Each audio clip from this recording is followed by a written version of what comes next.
Hello everyone, welcome back to part 2 of Friendship Theory. Before we start, thank you guys so much for the support on part 1 of this series, and for helping me reach 1k subscribers. Also, a special thanks to Dual Process Theory for shouting out my video on their channel. She's always nervous and Narrow Raven for shouting me out on their streams and to help me reach 1k. And let's not forget my best friends Classy and Zarek for supporting me throughout my whole YouTube career. I couldn't have done this without any of your guys' support. But before we start with the first chapter, I recommend people that haven't watched the first part to do that first. Trust me, you'll need the context of that first video to be able to understand anything I'll be rambling about in this video. So if you haven't seen it yet, pause the video right now and go watch the first part. I'll still be here when you get back. So... you're done? Great! But firstly, let's mention some details about friendship theory I forgot to mention in the previous video that won't be that relevant in this video, but are still important to call out nonetheless. Firstly, a design detail I forgot to mention about the captain in the Foxy puppet show is that he's covered in multiple tiny squids. It seems like he has some kind of symbiotic relationship with them. If the captain really represents Edwin Sr. and the Rocktopus symbolizes Fazbear Entertainment, it would imply these little squids represent the other companies MCM successfully worked together with. Secondly, Moon.exe has a bunch of Foxy imagery I didn't mention before. Before collecting the Foxy hand puppet, when you interact with the toy pirate ship, it questions where the captain is. This captain later being shown to be a smaller version of the first made Foxy puppet. Later, when we go into the cave, we collect multiple parts to build a moon statue. One of those parts can literally be found inside of a pirate ship. Yeah, there's just a giant pirate ship inside of the cave that I completely forgot about.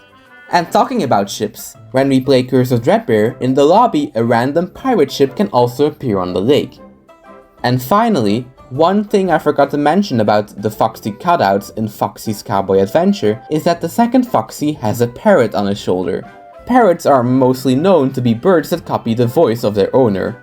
So this does reinforce that the second Foxy cutout is indeed M2. But those are the only things I forgot to mention. Let's not waste any more time and get back to theorizing about friendship.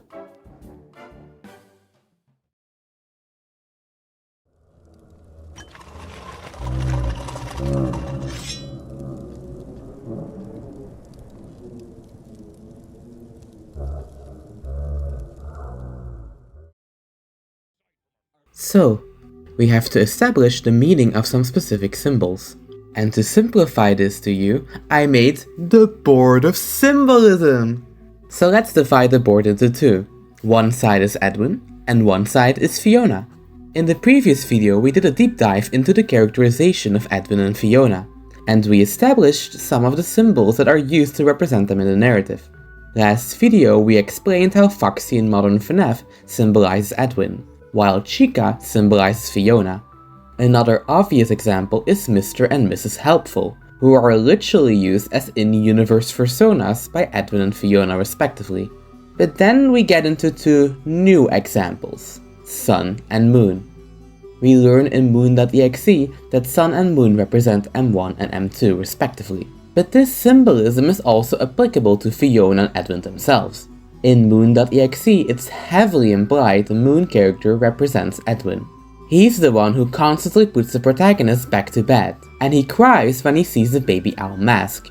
Even the sleepy Moon in the basement is voiced by the same voice actor as Edwin. Meanwhile in Moon.exe, it's also shown that the sun doesn't just represent M1, but also the original Fiona. At the start of the minigame, we find a note of someone begging the moon to bring back the sun. We can interpret this as a note from David begging his dad to bring his mom back. But most importantly, when we give Big Top the Fallfest tickets, he responds by saying this. This is where the sun left, leaving us behind. We know Fiona was the one who died at Fallfest, meaning the sun Big Top is talking about is the original Fiona. In the same minigame, we also learn what the moon and sun represent, destruction and life. And this is also reflected in the characters who are represented by these symbols.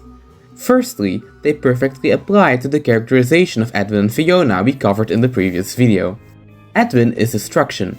He destroys the relationship with the people around him, He's self-destructive, and he literally beats up M2, leading it to become destructive itself. Meanwhile, Fiona is the sun. She's warm and loving, a person that loves to create things like puppets and costume suits. And this sun and moon symbolism is also present in their relationship. In real life, the moon isn't able to actually shine. It's only able to give light because it reflects the light of the sun. This is also what's going on between Edwin and Fiona. The company was only kept alive because of Fiona being the middle person between Edwin and his employees, being Edwin's voice of reason to keep the company a comfortable place for everyone. She was the sunlight that was able to make Edwin shine, and when she died, that light was gone. This symbolism later carries over to M1 and M2, with M2 symbolizing the moon, a creation literally given life by Edwin's destruction, and M1 symbolizes the sun, an AI that's trying her best to fix the broken M2, even giving life to him through her code. These personalities also obviously apply to the literal sun and moon animatronic we meet in Security Breach. They're able to switch between their friendly sun personality and their evil moon personality. The Daycare Attendant sun is shown to make drawings and make arts and crafts with the kids. Meanwhile, the moon persona is the aggressive one, similar to M2. Even our other Steelwool protagonists are tied to the sun and moon imagery. Take Vanessa for example. Similar to Sun and Moon, Vanessa also has two personalities. One tries to be helpful, we literally see her put Glitchtrap back together by collecting all the tapes. Meanwhile, the other one, Vanny, is a destructive killer bunny. Even Gregory and Cassie fall under this same exact symbolism. Gregory clearly represents the moon, destruction. All game long, we play as Gregory in a clean pizzaplex, wrecking the whole place including its animatronics in the span of a single night. Meanwhile in Rune, we play as Cassie inside of a broken pizzaplex, bringing life to a desolate place by doing things like giving Chica back her beak and fixing the Daycare Attendant. Similar to Sun and Moon, Cassie and Gregory are polar opposites. Even J-Top agrees with me on this one. When you compare like Gregory to Cassie, Cassie is she's like the healer, repairs. She's Yes. You know, she helps. Her natural inclination is to help the animatronics. Yes. I'm establishing the symbolism now because it will be important moving forward. I think the symbolism in general will be pretty important to the story of modern FNAF, since it keeps being repeated. If you'd like to hear more about the symbolism, I heavily recommend Absol X Guardian's video. This video dives deeper into the sun and moon symbolism and how they connect to alchemy.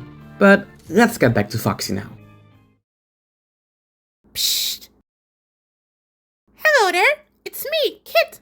Don't forget to like and subscribe.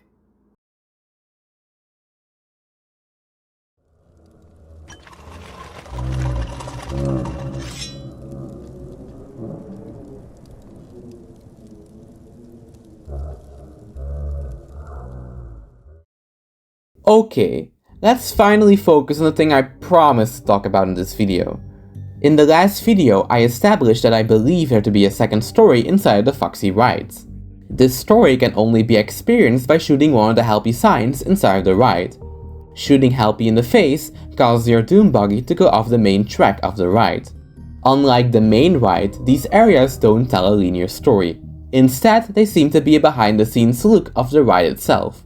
You can find 3 helpy cutouts throughout the whole ride, and the areas it brings you to seem to be pretty random. One of them is a storage room filled with props from the ride. Another area looks like the FNAF 2 pizzeria, and the last one seems to be a FNAF themed kitchen area. Even though these locations seem pretty random, they all have one thing in common. They're all infested by rotten Jack-O animatronics. And unlike the innocent cardboard cutouts in the main ride, these things can actually kill you. And before you start asking questions, yeah, I'm talking about those guys. The iconic orange recolors. And you may think now, well Clovis, aren't these goobers supposed to be non-canon? And I would respond, well yeah, they obviously are canon now, because they're inside of a canon game, you little goober. These characters, alongside Nightmare Jan and Nightmare Mangle, are often argued to be non-canon, because they were originally introduced in the FNAF 4 Halloween update. And Scott specified that this DLC was not meant to be canon to the story. Well, apart from Nightmare Balloon Boy for some reason. He gets a pass. Yippee! But that's kind of it. It just means the original appearance of these characters was not canon. These little Halloween critters were canonically never relevant to FNAF 4 and its story. However, that doesn't mean that they aren't canon once they are introduced later on in the franchise. Like, for example, Ultimate Custom Night, Special Delivery, and Help Wanted. They're just canonically in-universe video game characters as far as we know. And similarly to whatever is going on with Nightmare On, I think these characters were brought back for a specific reason. Like a lot of different minigames, the Foxy ride clearly takes place at Fallfest itself. Curse of Dreadbear was the first game to introduce us to the concept of Fallfest in the first place, and the Jack-O animatronics being here was subtle foreshadowing to what we eventually learned happened to Fallfest. The whole thing burned to the ground. The Jack-O animatronics being here was done to symbolize this exact storyline. But strangely enough, this isn't the only occasion in Help Wanted where we have something fire related. And for some reason, every occasion of fire all connects back to the same character, Foxy. The only other Fallfest themed minigame we can find in the original Curse of Dreadbear DLC is the Corn Maze minigame. Based off the giant banner we see outside the maze, this is also an attraction at Fallfest. And who's the big bad guy of this level? Exactly! A big burning version of Foxy himself, called Grim Foxy. And that's not all. Even in the base game of Help Wanted, we can find the burning version of Foxy inside the hard mode version of the Foxy Parts and Service minigame. Meanwhile in Help Wanted 2, Steelwool doubles down on the fire imagery. In this game, we get multiple attractions with similar Fallfest imagery. We see both Phaser Blast and the carousel attractions burned down in their respective minigames. But this time, Jack-O-Bonnie and Jack-O-Chica aren't present in any of these minigames. They have all been replaced by a completely new character, Jack-O-Moon. Yes, literally a burning version of the Daycare Attendant themselves. I told you that Sun and Moon symbolism would be important moving forward. Steelwool chose a character that directly represents Fiona herself to symbolize the Fallfest fire in Help Wanted 2. It's like she's haunting the burning Fallfest like she's a ghost from the past. However, even though the Phaser Blast minigame also shows Fallfest burning down, Jack-O-Moon himself doesn't show up during any of the Phaser Blast minigames. Instead, we have another familiar friend showing up during one of the Phaser Blast levels. Yep, Cowboy Foxy is back, baby! Even though most of the Phaser Blast levels have pretty random themes, one of the chosen themes was a Western theme, being the only minigame in Help Wanted 2 outside of Foxy's Cowboy Adventure that revolves around Foxy. And just not any version of Foxy, but Cowboy Foxy. We just made a whole video yapping about how this guy is important. This causes the Phaser Blast minigame to not only tie to the modern Foxy ride, but it also ties itself to the Foxy friendship story. And this minigame could further reinforce the identity of who Cowboy Foxy really is. The story being told is pretty simple. Jack-O-Chica is seen cooking some beans, while complaining about how hungry she is. Cowboy Foxy enters the scene and steals a can of beans from Chica. During the remainder of the level, Chica chases after Foxy to try and retrieve the can of beans. The story ends with Jack-O-Chica having her beans safely returned to her and Cowboy Foxy being safely locked up behind bars. Looks like I finally found the purpose of that one random Foxy texture from the last video. This story isn't much better than the previous Cowboy Foxy one, but I do think this reinforces the connections between Cowboy Foxy and M2. I already talked in the previous video how I think Jack-O-Chica in this ride symbolizes M1, while Cowboy Foxy likely represents M2. So is it a stretch for me to say that the can of beans may represent the data diver, or more specifically M2's schematics? Chica is shown cooking a can of beans. She's the one behind the creation of M2, since M2 is literally born from her code. This further connects M2 with the whole Sun creation team. But during Secret of the Mimic, M1 needs the help of a Fazbear technician to return the schematics with the help of a data diver. But during one of the endings, M2 steals the data diver from Arnold and escapes with it. And if the ending of the minigame is anything to go by, M1 somehow gets her hands on the schematics again, while M2 ends up being locked up, just like we find them locked up underneath the Pizzeria Simulator location in Rune. But again, this is a stretchy interpretation. Similar to the Cowboy Foxy ride, this minigame can be interpreted in so many different ways. since this minigame would symbolize a part of the story that we haven't experienced yet. But what's most important about this minigame is that it's another example of the Foxy friendship story being heavily tied to Fallfest. Finally, we come back full circle and return to Foxy's cowboy adventure. Even though this ride obviously isn't the Fallfest ride, because it takes place inside the Pizzaplex, we already see how this ride is undeniably connected to Fallfest. The original ride is based off a Fallfest attraction. We see Cowboy Foxy return in the Faster Blast minigame, and most importantly, Jack-O-Moon himself appears in the secret areas of the Cowboy Foxy ride. This time when hitting the helpy signs, we aren't dealing with Jack-O-Bonnie and Jack-O-Chica anymore, but we come face to face with Jack-O-Moon themselves. It's like after all these years, Fiona's death is still haunting later versions of the Fallfest attraction. And the sun and moon imagery doesn't stop there. Normally, every time we switch scenes, our little boat floats under a bow with a sun on it. But hitting a helpy sign will change the sun to a moon before we enter the secret area. And what's even stranger is that the specific detail has been teased to us since the first Help Wanted 2 gameplay trailer. For only a few seconds we can see the bow with the sun on it glitched in the trailer, showing the sun imagery has some kind of importance to it. But what does any of it mean? To me it seems like the ride itself has a split personality. The main route symbolizes the sun, while the secret route symbolizes the moon. Which makes sense when you consider the main storyline has sun imagery all over the place. Almost every scene of Foxy's Cowboy Adventure has a visible sun prop hanging above the characters. And it would make sense for the main route of the Cowboy Foxy ride to represent life, if it's supposed to be a parallel to the secret ending of Secret of the Mimic. In this version of the tale, Foxy goes into a cave and learns about friendship at the end of the ride. The same thing that happens in the Moon.exe ending to Fix M2. The main ride is literally symbolized by a sun because it's the story of the sun. This is the ending M1 wants to achieve in Secret of the Mimic, to bring back David. Meanwhile, the secret route represents destruction. Because, well, it's the destruction of the sun itself, the death of Fiona. This area of the ride is basically themed after a graveyard. Most of the scenes seem to be barren places filled with glitching gravestones. So, what does any of this really mean? Why is the Foxy story so heavily tied to the Fallfest fire and Fiona's death? Well, I think the answer speaks for itself. I think the Foxy ride is literally the place where Fiona died. Ed, I hope this message reaches you as soon as you get a break.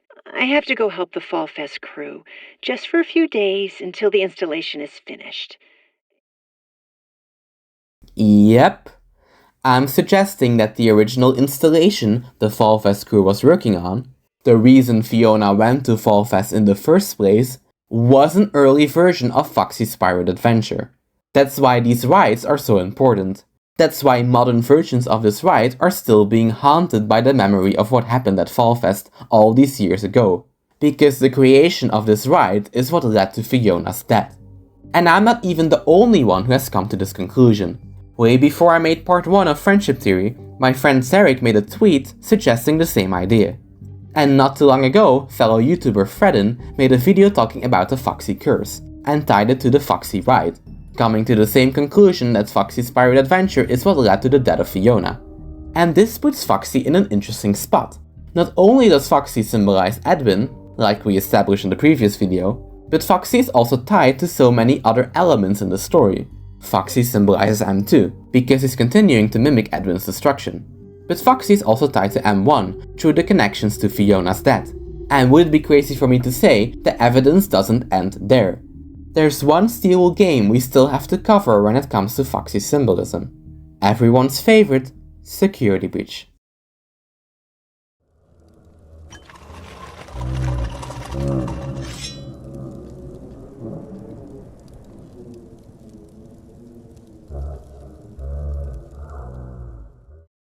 Okay, I know. Even though there isn't a Glamrock Foxy, we already know from Rune that Foxy was tied to the Pizzaplex by the fact they were planning to give him his own ride. That ride being Foxy's Cowboy Adventure. But even before that, the Pizzaplex has been filled with Foxy imagery since day one. Specifically, Captain Foxy imagery. we can see Foxy on a few posters around the Pizzaplex. One poster specifically warns customers about the dangers of theft. And it's pretty ironic that Fazbear Entertainment would use Foxy as the poster child of them not being responsible for theft. These guys totally didn't steal anything or something. Anyways, one of the first appearances of Foxy you'll see in Security Breach is his dedicated display in Rockstar Row. Rockstar Row made a whole display with multiple vintage cutouts paying homage to the Foxy's Pirate Adventure ride, showing that Fazbear Entertainment, for some reason, sees this attraction as an important part of their history. And most importantly, the display shows off iconic elements like Foxy's pirate ship, the Kraken, and the iconic Foxy escaping from an explosion cutout. But the Foxy imagery doesn't end there. The most important place where we'll find Foxy is inside of Kids Cove. Most people won't realize this, but Kids Cove is the name of the area where the Superstar Daycare is located. Most people don't realize this because the Superstar Daycare has a separate entrance we enter earlier in the game, making people assume that this area is named after the daycare itself. But if you look at the map, you can see that Kids Cove's entrance directly leads into the daycare. We just can't enter it because we unfortunately got banned from it. Thanks, Gregory. But this connection becomes even clearer when we notice the Kids Cove logo has the sun and moon incorporated into it. This means the attraction where we find Sun and Moon is located in an area themed and named after Foxy. In Kids Cove, we can also see a lot of imagery that ties back to the Captain Foxy pirate ride, like a boat being attacked by a kraken, multiple Mermaid Chica cutouts, and a giant Foxy statue. This time, Foxy doesn't seem to be depicted as a captain, however, instead looking more like a normal fisherman. Meanwhile, inside of Kids Cove, we can find two attractions, the Superstar Daycare and the Fazbear Theater, and we know that both also heavily tie back to Foxy and M1. The daycare itself is themed after the Sun mascot. We learn in the Tales from the Pizzaplex books that the Sun used to be a stage performer, before he was repurposed to be an animatronic caregiver. This directly ties the Daycare Attendant's backstory to that of M1, who was also designed first to fit into multiple costumes for entertainment purposes, but was later repurposed to be David's babysitter. And just like M1 and M2, the Daycare Attendant is split into two personalities, literally Sun and Moon. But even the design of the daycare ties back to Foxy himself. Behind the fairy tale castle, where Sun jumps out of, there is a wheel that can turn around to change from day to night. This exact wheel is a very similar one to the one we float under in Foxy's Cowboy Adventure. And based off scrapped concept art, we can see that the same mechanism was also gonna be implemented into the stage of the Foxy puppet show. Speaking of the puppet show, let's now focus on the Fazbear Theater. This is the second attraction we can find inside of Kids Cove, and it clearly refers back to the MCM Theater, the original place where Foxy's character was born. But even in the Fazbear version of the theater, we can find a bunch of Foxy imagery. Most importantly, we can find a poster advertising Foxy's Pirate Adventure, with the mysterious words "coming soon" written on them. The poster depicts Captain Foxy alongside pirate versions of the Freddy's gang. But this poster isn't only there to call back to the Foxy ride, but it also directly ties into a secret we can find inside of Security Breach. Hidden throughout the Pizzaplex, there are cutout versions of the characters we can find on the poster. The cutout of Captain Foxy himself is even hidden inside of the Fazbear Theater, inside of a room that also contains other cutouts from the Foxy ride. Flashing them with our Fazcam makes the eyes of the characters light up. Flash all 4 cutouts and the wall with the poster on it will be turned into a hidden door. This door directly leads to the Sun's room behind the fairy tale castle. But we can even find another hidden room inside of the hidden room. This room contains a playable arcade machine named Balloon World. And what is this minigame about? Well, don't worry about it, it's just about Flappy Bird Balloon Boy flying around a carnival-themed area with a creepy sun looking over him. The minigame has a day and night cycle, with the day having Balloon Boy only avoiding trees, while during the night he has to avoid evil bats. But Balloon Boy can also glitch the minigame by touching a glitched item, making the player come face to face with the image of Eclipse.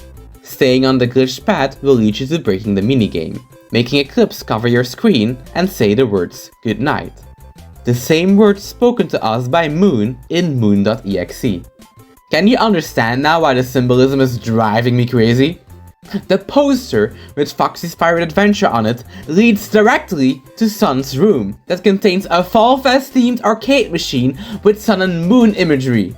If that doesn't imply that Fiona died inside of that Foxy ride, then I don't know what to tell you. But somehow this isn't the craziest Foxy imagery inside of the Fazbear Theater. Just like the original MCM theater, this theater plays its own version of the Foxy friendship story. A version of the story I completely overlooked and forgot about in my first video. This means that literally every Steelwool FNAF game has at least one version of Foxy's friendship story inside of it. You may think now, but Clovis, the theater only has staff bot performances. And well, that's where you're wrong! Because based on the murals we can find in the theater, we can come to the simple conclusion that the Freddy and Friends on Tour cartoons are also being played inside this theater. This is also later confirmed in Rune, where we see the Freddy and Friends cartoon playing on screen in the theater. So, what is Freddy and Friends on Tour? Well, it's a 4-episode long cartoon that was posted on Steelwool's YouTube channel to advertise the Security Breach game. Every episode of the cartoon follows a very similar plot. The episode opens up with Freddy, Chica and Bonnie inside their Freddy Fazbear Pizza van. Every episode they go to a different location where they come face to face with the Pirate Fox himself wearing his captain's suit. Every episode another member of the band asks Foxy if he wants to join their band. But when Foxy looks mad and shows them his hook, Freddy and his friends get scared and run away. Foxy seems amused by their reaction and starts chasing the group in a Scooby-Doo style chase scene. Eventually the Freddy band is able to capture Foxy and take off his mask, revealing Captain Foxy was an endoskeleton wearing a suit all along. Then the episode ends with Freddy and Friends singing about how their band will keep rocking forever and ever and ever and you get the point. However, this formula gets broken when we get to the 4th episode. This time around, Freddy and his friends enter a scary cave. Inside of the cave they meet Foxy once again. But after Chica asks him to join the band, Foxy reacts the same as always. But this time, Freddy chooses not to run away. Instead, he offers the Pirate Fox a slice of pizza, asking if he needs a hand. This makes Foxy and the rest of the band laugh. This time, the episode doesn't end with Foxy being unmasked, but instead he joins the band and plays along with them at the end of the episode. And, well, what's so crazy about this episode? The cave. The godforsaken cave! It just keeps returning, doesn't it? Just like Captain Foxy's cowboy adventure, Foxy goes inside of a cave first, before he learns the message about friendship. I mean, he literally becomes Freddy's friend inside of a cartoon named Freddy and Friends. Meanwhile, the animals, forming a band together at the end of the story, also connects back to David's story in the secret ending. What we have right here is literally a story about Foxy learning about friendship inside of a theater, just like we see in Secret of the Mimic. Not only that, but in this cartoon, Foxy is literally represented as an angry endoskeleton inside of a suit that chases a bunch of characters driving a Fazbear-related van. I think, unlike the other versions of the story, this one clearly represents M2 joining Fazbear Entertainment. Foxy in this cartoon is literally an evil endoskeleton chasing a group of people that he eventually chooses to join. Just like how Fazbear Entertainment, probably, eventually, got their hands on the M2 endoskeleton. One detail I left out while summarizing the episode was that the episode itself is corrupted. The whole episode is glitching and purple. Multiple glitches interrupt the video showing parts of a bigger image. If we put all the glitches together into a bigger image, we can see the one behind it all. Glitch Trap. But what does any of this mean? Does Foxy joining Fazbear Entertainment symbolize M2 becoming Glitch Trap? Somehow, this wouldn't even be a stretch. Based off Moon.exe, the cave so far seems to be a symbol of rebirth. A person goes inside the cave to come back out as a changed person. While the cave in Moon.exe symbolizes M2 becoming David, the cave in Freddy and Friends could symbolize M2 becoming Glitch Trap, or Glitch Trap being born from M2's code. Meaning this episode literally symbolizes the birth of Glitch Trap himself. Fazbear Entertainment getting their hands on M2 leads to the creation of Glitch Trap. But even if you don't believe any of what I just said, the fact still stands that this episode directly ties Glitch Trap to the Foxy friendship story. And if that somehow wasn't enough evidence to prove Freddy and Friends' importance, in Help Wanted 2, we can literally find a claw machine with the Freddy and Friends cast at Fallfest. Even Foxy, in Captain Uniform, is depicted holding a jack-o'-lantern. This single image literally summarizes everything we've talked about in this video. It doesn't get any more straightforward than this. But now, let's take a step back from all the craziness. An issue I kept running into while researching this video is that the Foxy imagery is kind of everywhere in the modern games, tying itself to multiple mysteries I wasn't even able to bring up yet. Let me just list a few of them. Multiple of the therapy CDs inside of Security Breach can be found inside Foxy-themed locations, like the Mouth of the Kraken and inside of Foxy's treasure chest in Kids Cove. One of the many secret hideouts we can find in Security Breach is under the boat inside of Kids Cove, that symbolize the scene of the Kraken taking over Foxy's ship. A second version of Balloon World can be found inside of Burntrap's lair. The underground Endo Daycare, the place where endoskeletons are trained to gain new personalities, uses a bunch of sun and moon imagery. The Freddy and Friends cartoons are needed to solve the secret wall code inside of Michael's room. Grim Foxy and Classic Chica are the only FNAF characters to make a physical appearance inside of Princess Quest 3. And last but not least, the Foxy memory doll can only be unlocked inside of Foxy's Cowboy Adventure in the secret helpy route by shooting 3 blue sun cutouts. And where do we receive the doll? At the end of the ride inside of a treasure chest. Foxy himself literally was the real treasure all along. And not just that, but the fact one of Glitchtrap's literal memories can be found inside of the Cowboy ride connects Glitchtrap even further to the Foxy friendship themes. But that's where I am at right now. I'm unable to fit every puzzle piece perfectly into a narrative.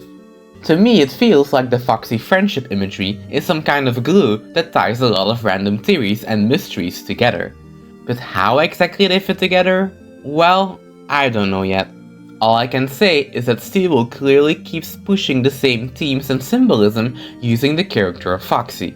And I can say confidently that Foxy seems to be important to a lot of symbolism that ties back to M1 and M2. And this theory also doesn't come out of nowhere. This itch, this feeling that there was something going on with Foxy has been in the back of my mind ever since Security Breach. The big poster of Captain Foxy's Pirate Adventure inside the Daycare Theater, a poster with the words "coming soon" on them, felt important to me. Mostly when Security Breach was the first game of many that pushed Foxy to the background when it came to character selection. So the only thing I can say with absolute confidence is that Foxy will probably play a bigger role moving forward. Maybe my prediction of us eventually getting a Foxy-themed water park game will happen, but we'll wait and see what happens to our dear Pirate Fox in the next FNAF game. But hey, what do you think? This video was mostly me laying out evidence that can be used in the future, so be sure to use it for your own theory crafting. So let me know in the comments what you think any of this means. But for now, this was Klaviski with a T, and I'll see you in the next video. Thanks for watching.